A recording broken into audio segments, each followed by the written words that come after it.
The Portland Trailblazers have been one of the most resilient teams this season. Despite losing two of their three best players due to injury for most of the year, they still have managed to keep their heads above water. Damian Lillard has played at an MVP level as usual, but thanks to the contributions of other guys like Gary Trent Jr., Enes Kanter, and Carmelo Anthony, the Blazers are still a good team. Despite the fact that they're playing well, the Blazers didn't just sit on their hands at the trade deadline. Just a few hours before the trade deadline passed, the Blazers traded Gary Trent Jr. and Rodney Hood to the Raptors for Norman Powell, a player having a really good season. For the Blazers, it looks like their stars are finally starting to align. Not only did they just make a huge talent upgrade, but they recently got back CJ McCollum, and they're soon getting Yusuf Nurkic back to the lineup. So with everything they have going for them, are the Blazers a serious threat to make it out the West? Let's talk about it. But before we continue, please like the video and subscribe, as it really helps my channel grow. Now let's get started. First, let's discuss the Norman Powell trade to see what the Blazers just landed here. Norman Powell was on a hell of a run with the Raptors. In the 27 games since becoming a starter for them, Powell has averaged 23.6 points on 44% shooting from three and 52% shooting from the field. Powell is truly one of the best shooters in the NBA, but he's far from just a knockdown shooter because he could also put the ball on the floor and get all the way to the rim and score at the basket as well. And he's also deadly shooting the three, especially coming out of the pick and roll. And they managed to land Powell without giving up too much. Rodney Hood was a shell of himself coming off that brutal Achilles injury, and Gary Trent Jr. was balling in the absence of CJ McCollum, but Norman Powell is a clear upgrade. It's going to be interesting to see how Powell gets integrated into Portland's lineup. Powell can play small forward, but Portland has been playing Derrick Jones Jr. at the three for most of the season. I would imagine that they use Norman Powell as a spark plug off their bench. This move makes the Blazers' offense even more deadly because it gives them another elite shooter and shot creator that can go off on any given night. The Blazers rank 6th in the league in offensive efficiency, and this is with CJ and Nurkic being out for almost the entire year. Once this Blazers team gets fully healthy, watch out. The Blazers not only have Dame playing at an insane level, but there's plenty of offensive help as well. CJ McCollum, when he has played, is having a career year, currently averaging 24 points per game while knocking down 42% of his threes. Enes Kanter has been really holding down the starting center spot for Portland. He's averaging 12 points and 11 boards a game, and his rebounding and scoring in the post has been huge. Melo, even in his 18th season, is still a walking bucket.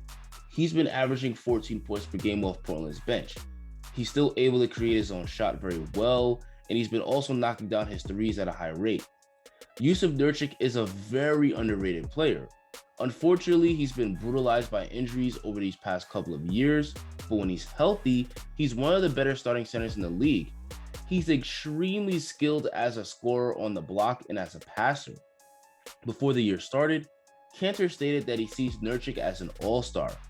Nurkic is expected to return to the lineup soon, and getting him healthy and back in rhythm gives the Blazers another dangerous offensive player.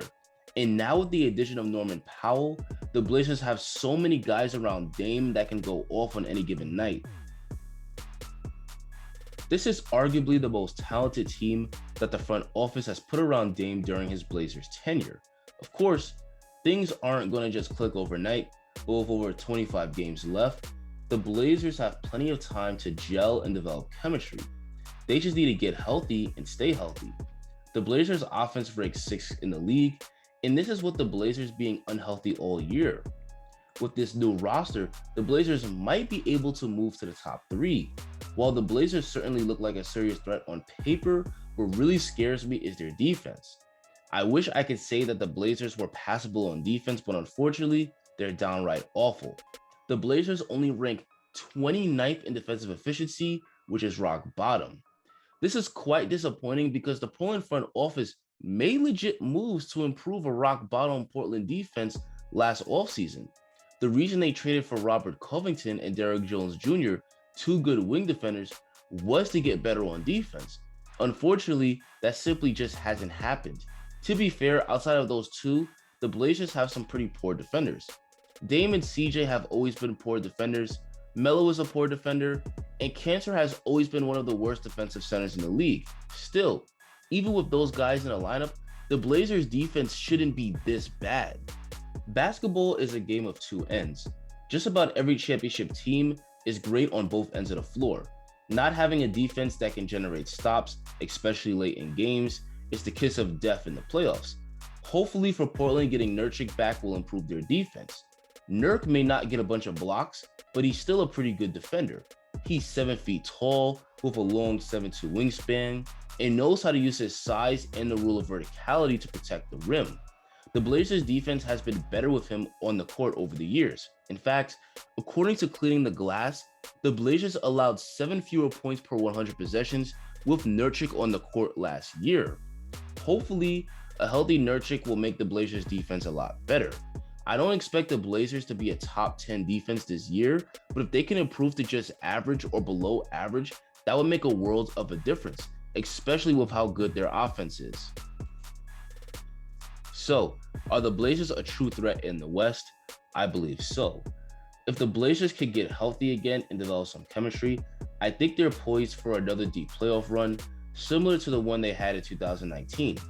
Having Damian Lillard is a massive advantage in any playoff series because he's arguably the clutchest player in the league. As long as the score is close late in the game, the Blazers have a great shot at winning. I think the Blazers can beat anyone in the West in a playoff series, except a healthy Lakers team. I like the Blazers, but the reality is that the Lakers have the best player in the world in LeBron James and another top 5 player in Anthony Davis. And as long as those two guys are healthy, there probably isn't a team in the league that could beat the Lakers in a 7-game series. I think a conference finals appearance is the absolute peak of this Blazers team barring injuries, but that would still make for a very exciting season. Anyway, guys, that's going to be the end of the video. What do you think of the Blazers? How far do you think they could get in the playoffs? Tell me in the comments. Don't forget to like the video and subscribe if you enjoyed it, and enjoy the rest of your day.